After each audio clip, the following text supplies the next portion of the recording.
Yeah, giving people a home is the first place to start, but in order to transform their lives, they need a community where they can flourish.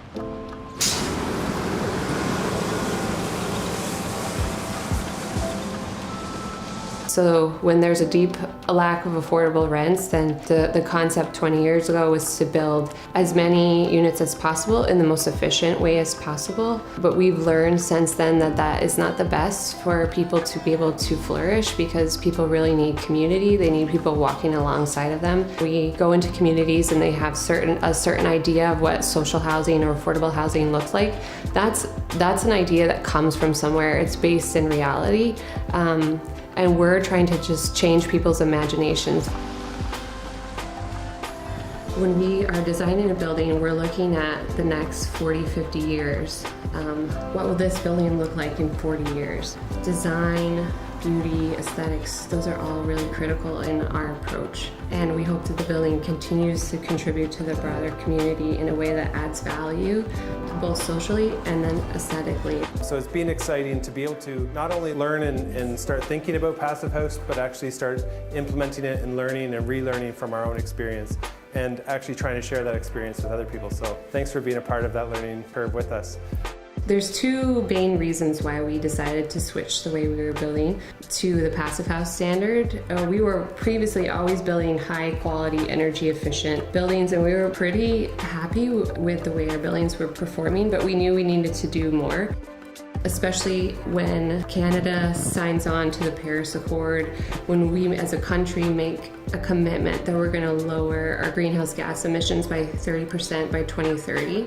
So what is our responsibility as an affordable housing builder to helping our country meet its goals? At the same time, we're building for the long term. So in all of our projects, we face tremendous cost constraints. Our finances are limited. Our ability to charge higher rent is limited because our whole goal is to keep it affordable for people over the long term. And while we can control a lot of that in our upfront capital costs, we don't know what will happen in 40 years related to our operational costs. How do we ensure that there's financial sustainability in our buildings for that long term when there's lots of variables that are up in the air? It's really a construction approach. So as more people are familiar, more trades, more GCs are familiar with this construction approach, I think it will be the same as building a standard multi-residential building.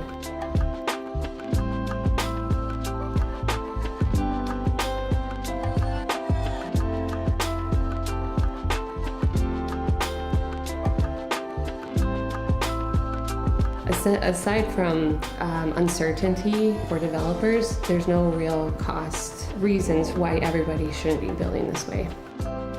Yeah, there is momentum. We see our funders are starting to prioritize energy efficiency, and we've been telling our story to many people, many different groups, and we are seeing sort of the industry build off each other and give each other confidence. And across Ontario, there's more and more of these passive house projects in the affordable housing industry happening, which is fantastic, and we hope that we can all do better. We hope that we all can build to a higher standard and provide housing for more people.